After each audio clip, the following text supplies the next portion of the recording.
শাড়ি পরে বৃষ্টিতে ভিজবো ভেবে শাড়ি পরা, আর শাড়ি পরতে পরতেই যখন বৃষ্টি পালিয়ে যায় তখন কি করা যায়। আর শাড়ি যেহেতু পরেছি তাহলে তো কিছু একটা অবশ্যই করতে হবে। তখন হুট করে মাথায় একটা প্ল্যান চলে আসে, তাই শাড়ি পরে রান্নার চ্যালেঞ্জ নিয়ে ফেললাম। যেহেতু কোনোদিন শাড়ি পরে রান্না করিনি, তাই শাড়ি পরে রান্না করতে যাই কি এমন ঘটেছিল আমার সাথে, এবং আমি আজ কি মজার রেসিপি বানিয়েছিলাম সেটা জানতে হলে অবশ্যই পুরো ভিডিওটা দেখতে হবে। হ্যালো সবাইকে, কেমন আছেন সবাই? আপনারা আমার রান্নার ভিডিওগুলা খুব পছন্দ করেন। অনেকেই আমাকে আলাদা করে কুকিং পেজ খুলতে বলেছেন, কিন্তু আমার পক্ষে যেহেতু একসাথে দুইটা পেজ চালানো সম্ভব না এবং রান্নার ভিডিও করা অনেক কষ্টসাধ্য মনে হয়, তাই আলাদাভাবে একটা রান্নার পেজ চালানো আমার পক্ষে সম্ভব না। কিন্তু আপনারা যেহেতু আমার রান্নার ভিডিওগুলা পছন্দ করেন, তাই মাঝে মধ্যে মজার কোনো আইটেম রান্না করলে শুধুমাত্র সেটার ভিডিও করেই আপনাদের সাথে শেয়ার করি। যাই হোক, আজকে আমি লাউ পাতায় পার্শে মাছের পাতুরি বানিয়েছিলাম। কিভাবে খুব সহজেই মজার আইটেমটা বানিয়ে নেওয়া যায় চলুন সেটা শেয়ার করি। এভাবে লাউয়ের জালি পাতার আঁশগুলা সুন্দরভাবে পরিষ্কার করে নিতে হবে। তারপর জল দিয়ে পাতাগুলা ভালো মতো ধুয়ে নেবেন। শাক পাতায় যেহেতু বালি থাকে তাই একটু ভালোভাবে পরিষ্কার করে নেবেন।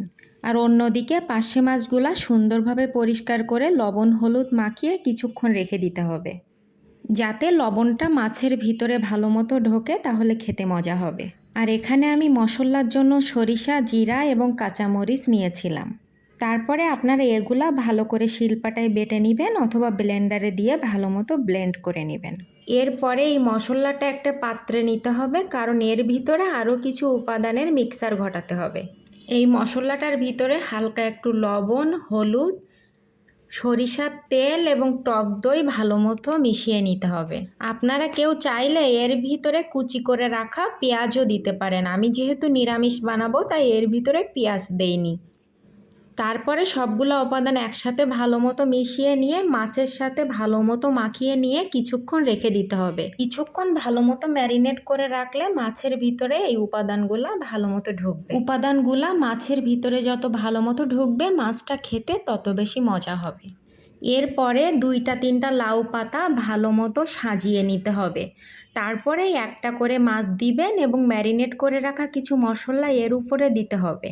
লাউ পাতাগুলা চারিদিক থেকে ফোল্ড করে ভালো মতো করে দড়ি দিয়ে লাউ পাতাটা বেঁধে দিতে হবে, যাতে ভিতর থেকে কোনো উপাদান বাইরে বের হয়ে না আসতে পারে। দেখুন আমি সবগুলা পাতা সুন্দর মতো করে বেঁধে নিয়েছি।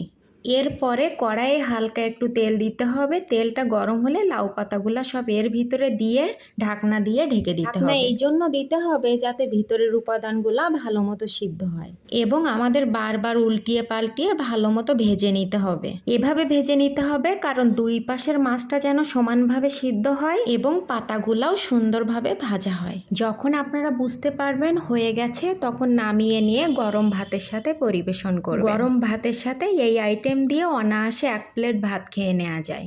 আজকের মতো এই পর্যন্ত, দেখা হবে পরবর্তী কোনো ভিডিওতে। ততক্ষণ ভালো থাকবেন আর প্রমাস স্টোরির পাশে থাকবেন।